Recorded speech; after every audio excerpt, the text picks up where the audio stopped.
Hello, I'm Mario Anderson, and welcome to In Focus Kentucky, where we take a look at issues that matter to you right here in the Bluegrass State, and we'll talk to the lawmakers, community organizers, and people like you who help shape those policies. Today, we're focusing on Kentucky's Poor People's Campaign, which is part of a national effort to call for new programs to help Americans who live in poverty.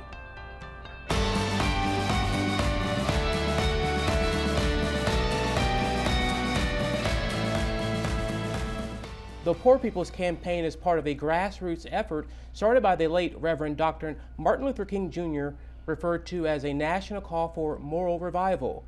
For the last 6 weeks, the local Kentucky chapter held rallies at the state capitol in Frankfort, each time focusing on different problems in both our country and our state, including systemic racism, poverty, and the war economy.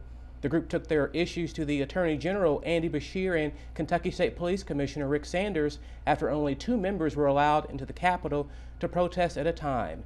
Beshear subsequently released his opinion on the group in late June, saying that Governor Matt Bevin violated the law by limiting access to the Capitol for members of the Poor People's Campaign advocacy group, and that the Kentucky State Police and State Finance Administration Cabinet failed to implement a new procedure for the group to peacefully protest. Now, recently, dozens of supporters within the organization traveled to Washington, D.C. to participate in the national rally for moral revival, and one of those people who attended the event is Reverend Donald Gillette, who joins me now in the studio. Thanks so much for joining us here on In Focus Kentucky. Thank you for having me this morning. Absolutely, and we want to get right involved in this conversation and kind of find out from you, in your words, how would you describe the Poor People's Campaign? The Poor People's Campaign is a grassroots effort that links people who have a common interest that looks to the issues of poverty, racism, the war economy, and ecological devastation. We are a wide-ranging group. We have those that are religious and are part of faith communities, and those who are not, because this is a grassroots effort so that all of God's creation can come to where we need to be. And so the Poor People's Campaign, a national call for more revival, is just this kind of effort. It picks up where the Reverend Dr. Martin Luther King Jr. left off in 1968.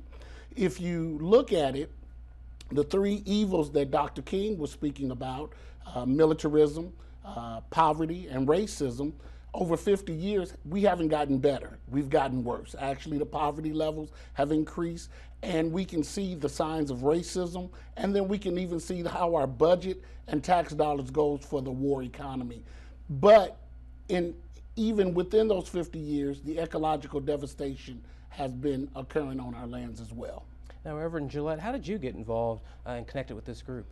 Well, I got connected with the group. I pastor a local church in East 2nd Street Christian Church in Lexington, Kentucky, but I'm also the executive director of the Kentucky Council of Churches. And this is this is an ecumenical organization made up of 11 different faith traditions, 1,100 churches, 800,000 Commonwealth citizens.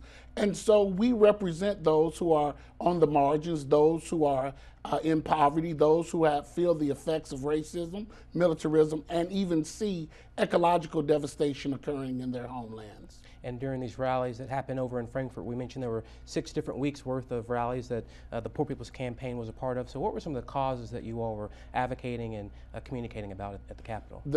While we were at the Capitol, we took a different issue each week. And so we looked at the issues of immigration, which we know is really bad in our country right now. We looked at the issues of immigration. We looked at the issue of the disenfranchised person who has served their time, who may have committed a crime, served their time, but still don't have the right to vote.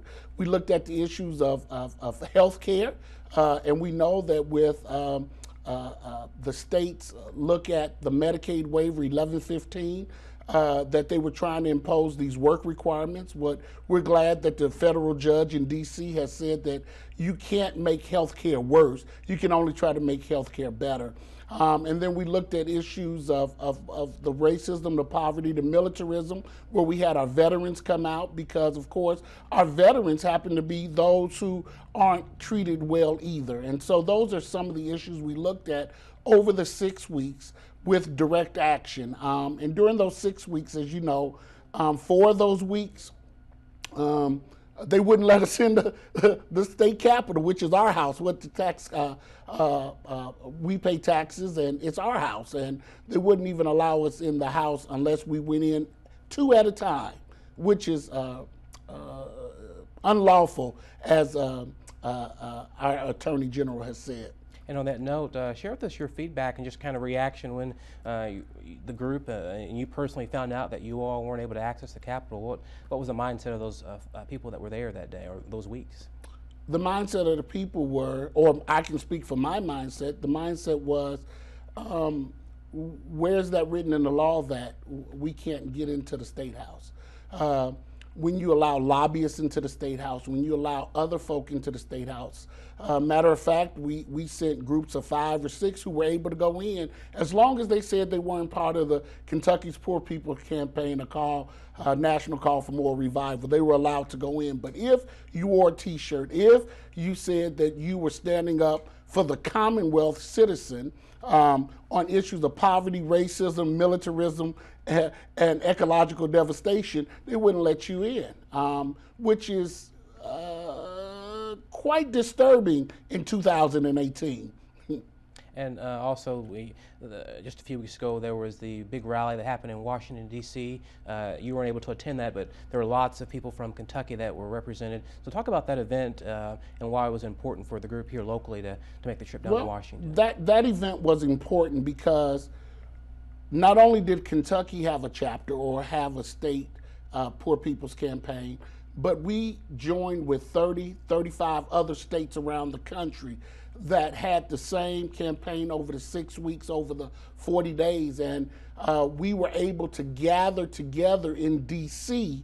Thousands of citizens around the country to once again try to make an impact and to try to allow and to let legislators know that we were there, and we're going to continue to be there until policies and laws are created that looks to the issues of poverty, racism, the war economy, and ecological devastation. And on that note as well, what's next for the group moving forward for the rest of the year, but planning for 2019 as well? Well, for the rest of the year, as you know, this past week we rallied again in Frankfort on the Capitol steps. We will continue to do that until our legislators hear us. As you know, we were speaking about the 1115 Medicaid waiver that went through, that did not go through.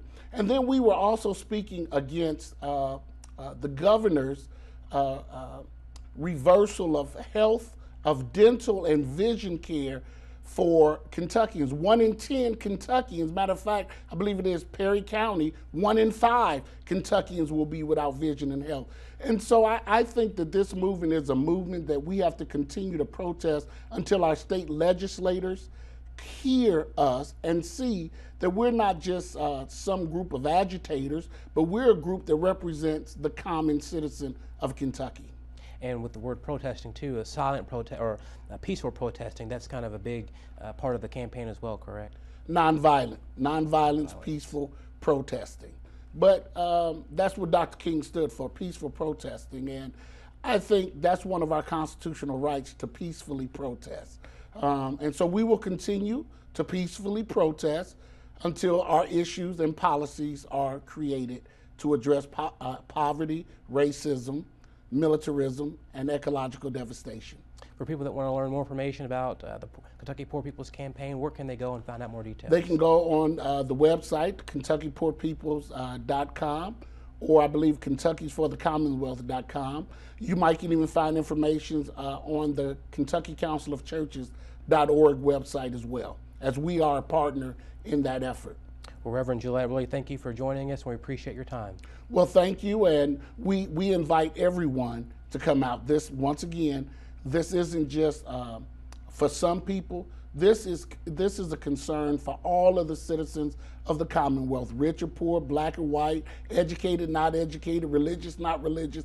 It is a grassroots movement for everybody, so that God's kingdom, for me as a person of faith, the beloved brotherhood, the beloved community that Dr. King speaks of, we should be able to have that here in Kentucky. And the only way we're going to do that is if we stand up and let the legislators know that we mean business in our protests that are nonviolent. Hey, thank you so much. Appreciate it. Thank you. Coming up, we'll speak with the group lending a helping hand to the Kentucky Poor People's Campaign in their fight against poverty. We'll speak with the Kentuckians for the Commonwealth next on In Focus Kentucky.